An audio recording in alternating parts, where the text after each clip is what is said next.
Hello and welcome to the Esoteric Order of Gamers. My name is Peter and today I'm going to talk all about Maladum, Dungeons of Enveron.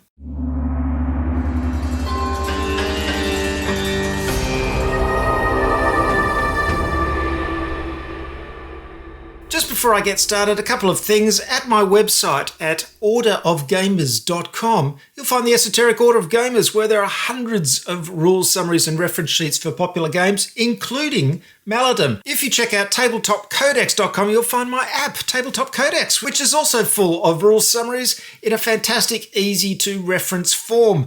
So you can learn games very easily and get your rules questions answered while you're at the table. Please subscribe to my channel, and if you want to support the Esoteric Order of Gamers, I've got a Patreon page. All the links are in the show notes. Let's get started on Maladum.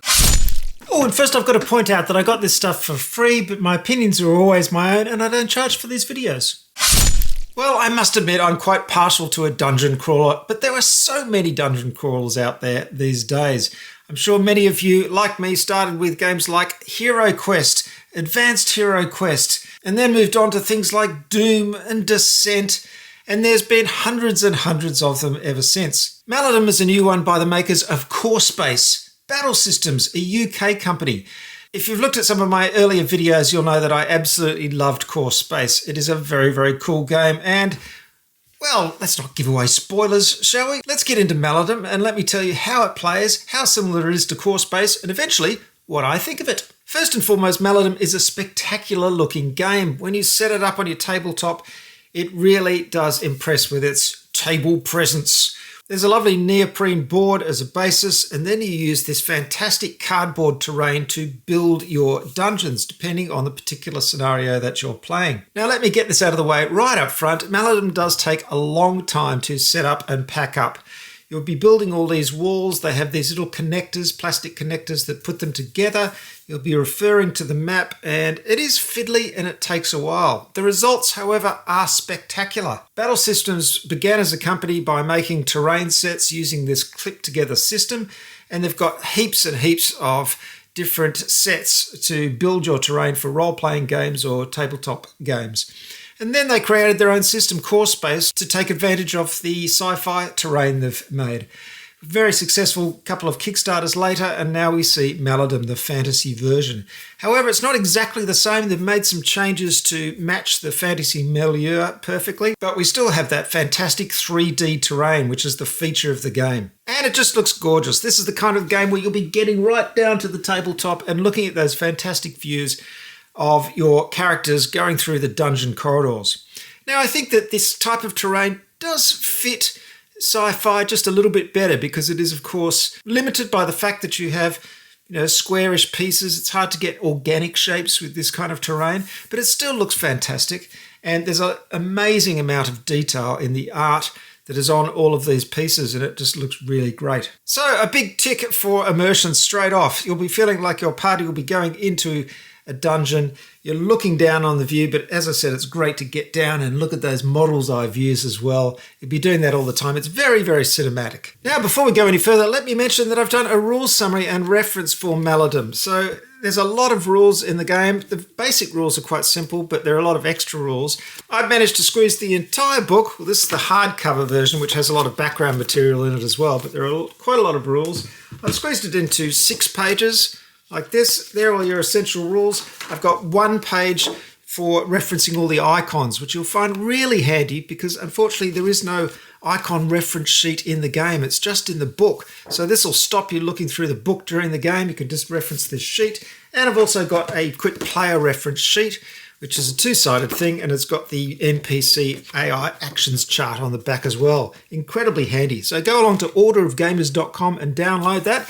And as soon as possible, I'll also be putting all that information into my app, Tabletop Codex. So how do you play Maladum? Well, you have a party of adventurers, usually 4, and they each have one of these lovely little plastic dashboards. And on this, there is a space to put your inventory of items and also treasures you collect. And this is the clever thing about this little system, is that they come on different sized counters. And here's a bag, a little treasure bag, where you'll start off with a whole lot of these. And when you set up your terrain board, you'll also be putting some of these items in chests. and other receptacles that you place on the gaming area, which your characters can search when they find them. So it's classic dungeon crawling stuff. You're going into a dungeon, you're finding the chests and tombs and things, and you're raiding them for treasure, and then you're putting them on your character sheet, and the space that you have there will limit the amount of weapons and items and treasure that you can carry. It also has a peg system. You keep track of your main stats with a number of pegs, and you've got other statistics on the character sheet itself. You can use a whiteboard pen to keep track of things like experience as well. Now, your character has a character board and also a class board. So depending what class they have, which gives them different skills. And if they're a magic user, they'll have different spells as well. It's an incredibly compact and easy way to keep track of all the detail of your character, and it works very well indeed. Now, your adventures are represented by some plastic figures. They're not award-winning figures by any means. I wouldn't go comparing these to Games Workshop figures at all, but they're very, very functional and nicely detailed and have a little bit of character. When you paint them up, they look really, really good. Now, in the starter set, you're fighting the Revenants, who are sort of undead, magic animated creatures, and the basic miniatures are very, very simple. However, there are some other sort of skeletal creatures as well. And then when you go to expansion sets, you can, of course, swap out all of the adversaries with another set of adversaries for a different feel to the campaign. So it's a nice modular system in that respect. So each player has got a party together. They're going into the dungeon. They're raiding it for treasure. It all seems straightforward. However, there is something very special about Maladum, and in fact the course-based system as well. And that is, it is a bit of a push-your-luck, snatch and grab kind of thing. The entire game revolves around the dread tracker, which is this thing here. And you'll be putting dread markers into this tracker, and as the dread markers increase, the adversaries get more frequent and more powerful. So the big decision is, how long do we stay in the dungeon? What can we get away with?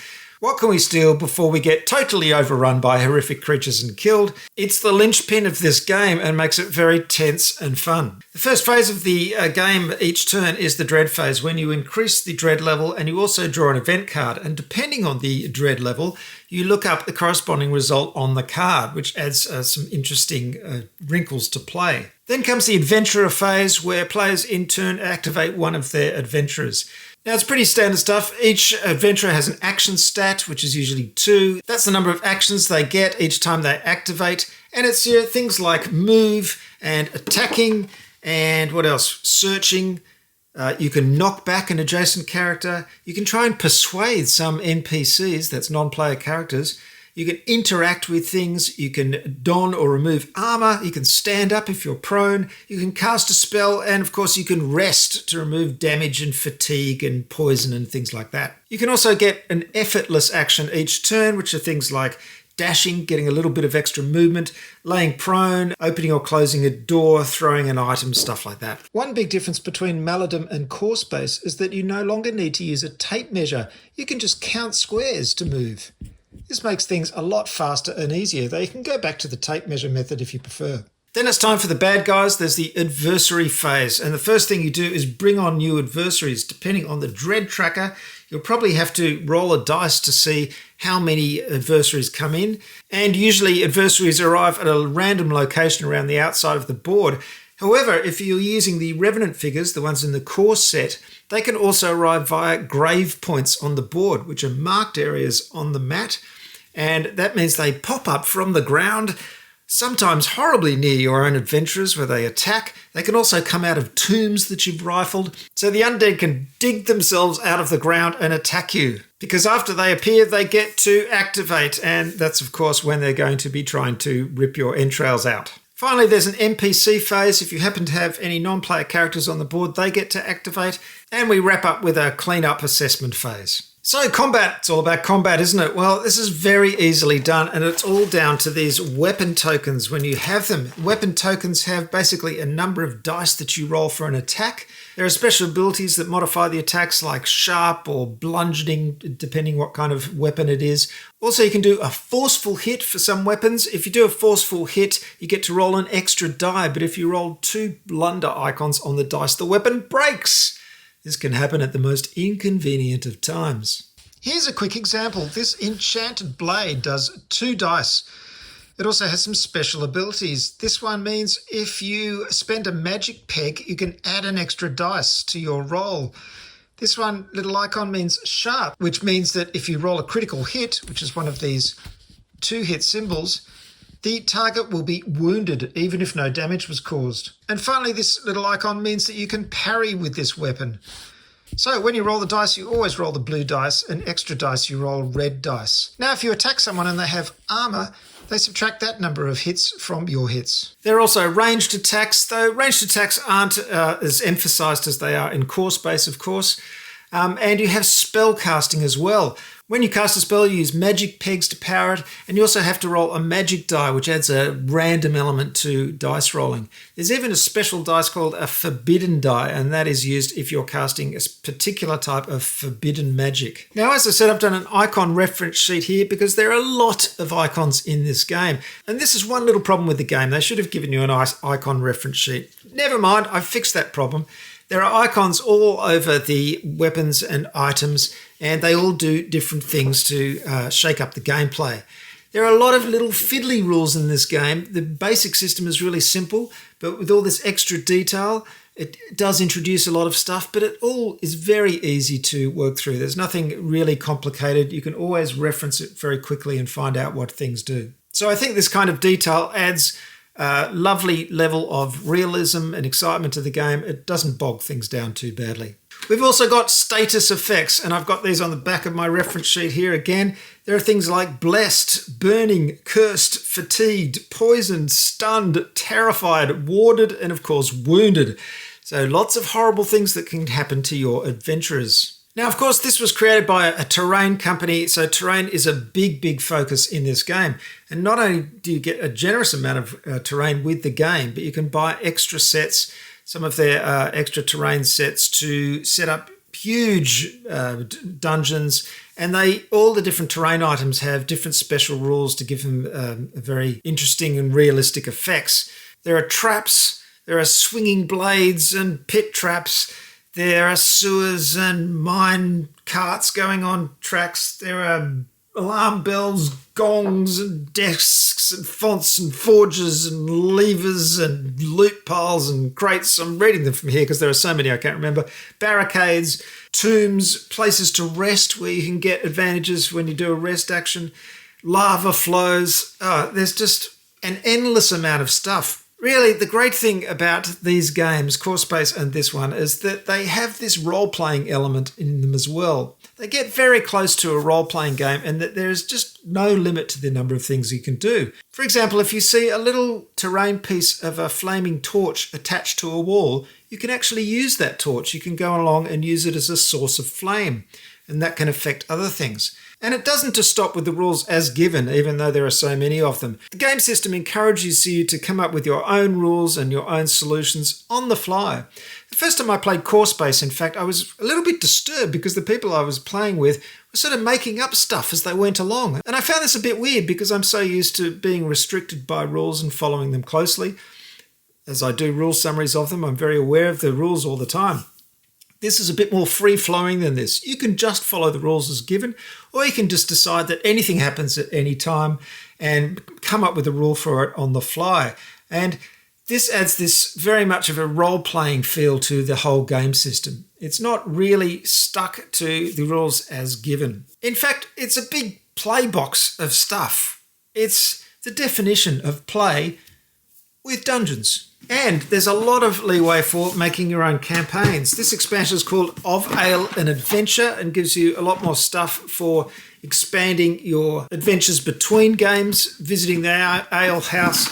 But even in the core game, there is a phase, a market phase, and you can also do things like decide whether you want to sleep rough or sleep in the tavern. That's going to affect how much you're going to heal and things like that.